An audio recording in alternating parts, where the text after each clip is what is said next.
Bonjour les enfants, nous sommes mardi matin. Comment allez-vous? Bien? Tant mieux, tant mieux. Un petit mot pour commencer pour quelques élèves de CP, voilà, qui ont particulièrement bien travaillé la semaine dernière, pendant toute la semaine.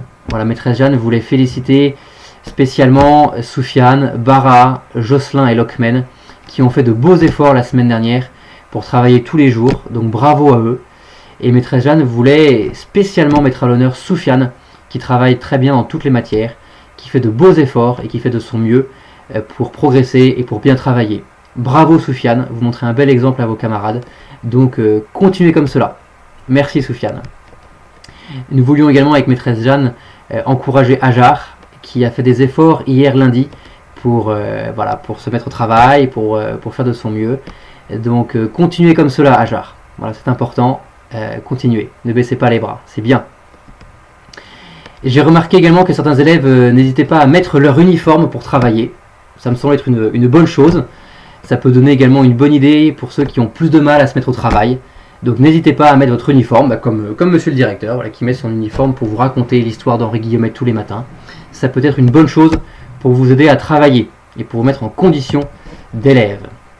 Voilà, monsieur le directeur vient de dire un petit mot. Maintenant, faisons place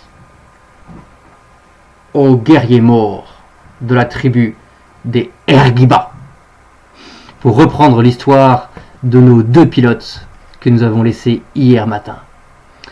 Alors, qui peut me dire du coup le trajet que faisaient nos deux pilotes? Ils partaient de Casablanca vers quelle ville? Soufiane? Oh non, non Soufiane, non. Ils allaient à Dakar. Voilà. Alors Soufiane, est-ce que vous pouvez me dire comment s'appelaient ces deux pilotes?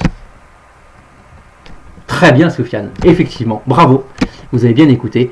Nos deux pilotes s'appelaient Rosès et Ville.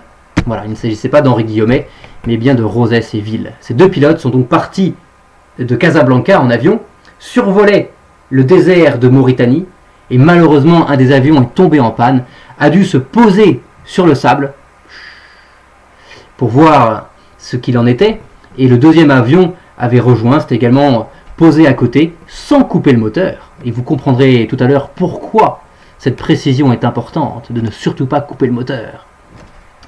Les deux pilotes avaient vu que la panne était sérieuse, qu'elle n'était pas réparable, et pour ne pas perdre de temps, pour ne pas faire attendre le courrier, hop, avaient transporté tout le courrier de l'avion en panne vers l'avion qui n'était pas en panne. Et c'était à ce moment-là qu'ils avaient vu des guerriers de la tribu de Ergiba qui les épiaient, qui les surveillaient derrière la dune.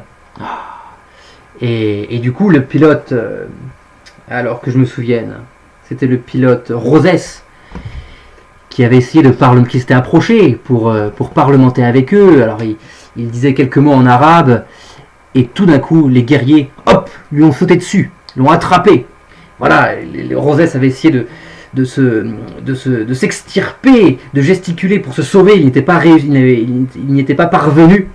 Et à ce moment-là, Rosès avait réussi à sortir son pistolet. Et nous étions arrêtés ici. Que s'est-il passé ensuite? Rosès arrive à sortir son pistolet et à tirer en l'air, et même à tirer une balle vers un des guerriers de la tribu de Ergiba.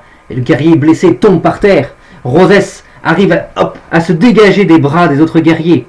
Pendant ce temps-là, Ville, l'autre pilote, a vu toute la scène. Hop, attrape à son tour un pistolet et commence à tirer dans la direction des guerriers morts. Et il arrive à blesser un des guerriers qui à son tour tombe sur le sable. Pendant ce temps-là, Rosès court le plus vite possible vers l'avion. Hop, saute dans la carlingue. Ville, pendant ce temps-là, arrive à tirer un deuxième coup de feu vers un autre guerrier qui à son tour blessé tombe sur le sable. Voilà, et Ville, hop, à son tour, saute, hop, dans l'avion, dans la carlingue. Et les deux pilotes, heureusement, le moteur n'avait pas été coupé. Les deux pilotes s'envolent au nez et à la barbe des guerriers morts de la tribu de Ergiba, qui essayent avec leurs fusils de tirer des coups de feu en l'air, mais qui n'arrivent pas à atteindre l'avion et les pilotes. Voilà, nous voyons que nos deux pilotes, Rosès et Ville, s'en sortent par une belle aventure. Et nous sommes heureux pour eux, très heureux. Voilà. Demain matin, nous aurons une nouvelle aventure qui va arriver à Jean Mermoz. et il y a un de ses camarades qui s'appelle Ataf. Et j'ai hâte d'être à... Ah non, pas demain matin, pardon, à jeudi matin. J'ai hâte d'être à jeudi matin pour vous conter cette nouvelle aventure qui arrive à Jean Mermoz. D'ici là, bonne journée les enfants, au travail et à jeudi matin.